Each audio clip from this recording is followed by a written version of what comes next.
नौकरी का वादा था, 15 लाख खाते में आएंगे, इसका वादा था। क्या हुआ? तो कहा गया ये चुनावी जुमला था।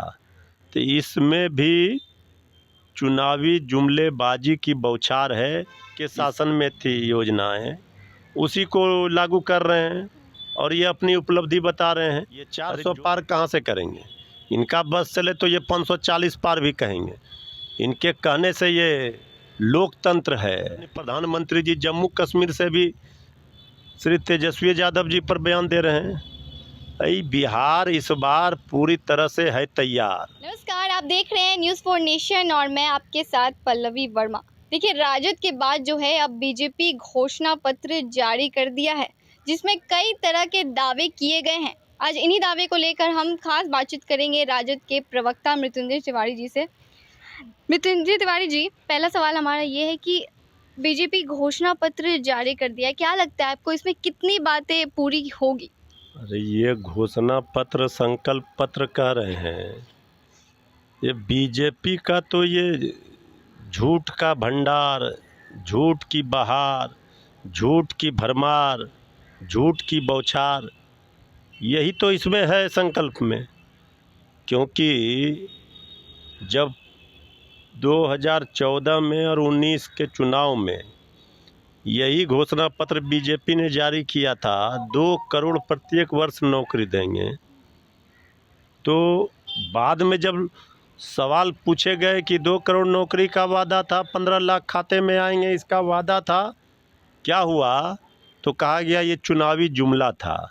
तो इसमें भी चुनावी जुमलेबाजी की बौछार है, इसके अलावा कुछ नहीं है।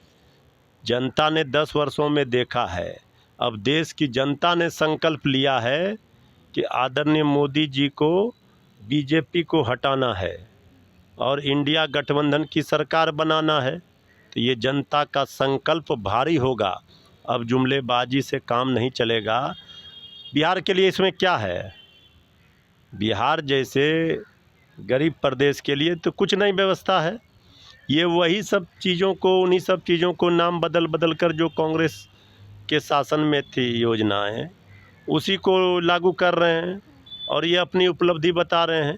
अरे जो वादा किया था 2019 में, 2014 में, उसका हिसाब कौन देगा?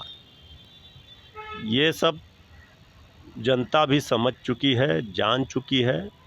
अब इनके वादों पर, दावों पर कोई यकीन और विश्वास करने के लिए तैयार नहीं है। इन्हीं घोषणा पत्र के जरिए 400 पार का दावा किया जा रहा है, क्या लगता है कितना सीट मिलेगा उनको? अरे 100 पार का ठिकाना नहीं है, ये 400 पार कहाँ से करेंगे? इनका बस चले तो ये 540 पार भी कहेंगे। इनके कहने से ये लोकतंत्र है। इस लोकतंत्र में जनता मालिक है। जनता जिसे अर्श पर पहुंचाती है उसे फर्श पर पहुंचा देती है। जनता ने कभी बीजेपी 2 की संख्या में हुआ करती थी, 300 पार करा दिया, लेकिन वो अब ख़त्म हो गई। अब इसी बीजेपी को फिर 100 भी पार जनता नहीं कराएगी।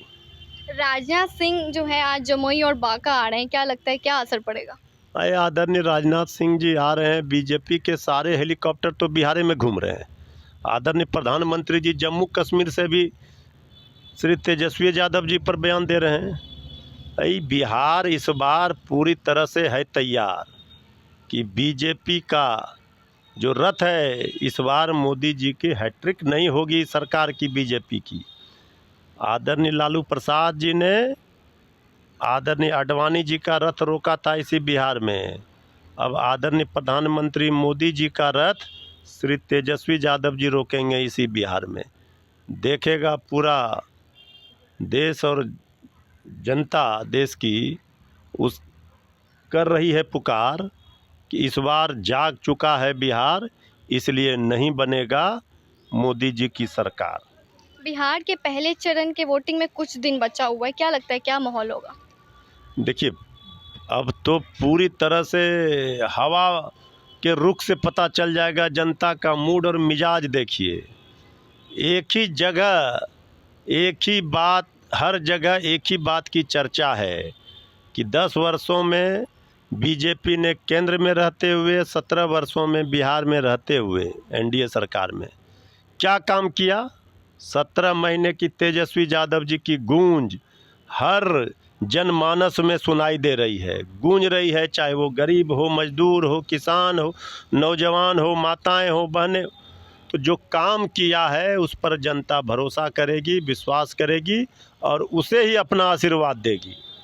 तेजस्वी कह रहे हैं 1 करोड़ नौकरी देंगे, इस पर भी सवाल उठाया जा रहा है, इसमें आपका क्या कहना होगा? क्या तो हमने कल कह ही दिया कि बीजेपी के ही लोगों के घरों में खुशी है।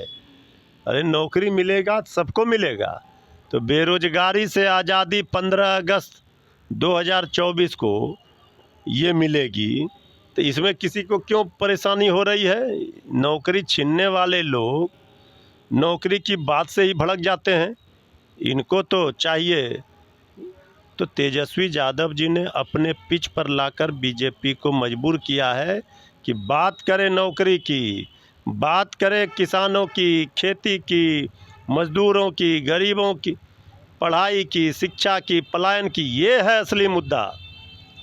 तो आप सुन रहे थे राजद के प्रवक्ता मृत्युंजय तिवारी जी से। इसमें आपकी क्या प्रतिक्रिया है, कमेंट बॉक्स पर जरूर बताएं। ऐसी तमाम खबरें देखते रहने के लिए हमारे साथ बने रहे न्यूज़ फॉर नेशन। मैं पल्लवी आपके साथ, धन्यवाद।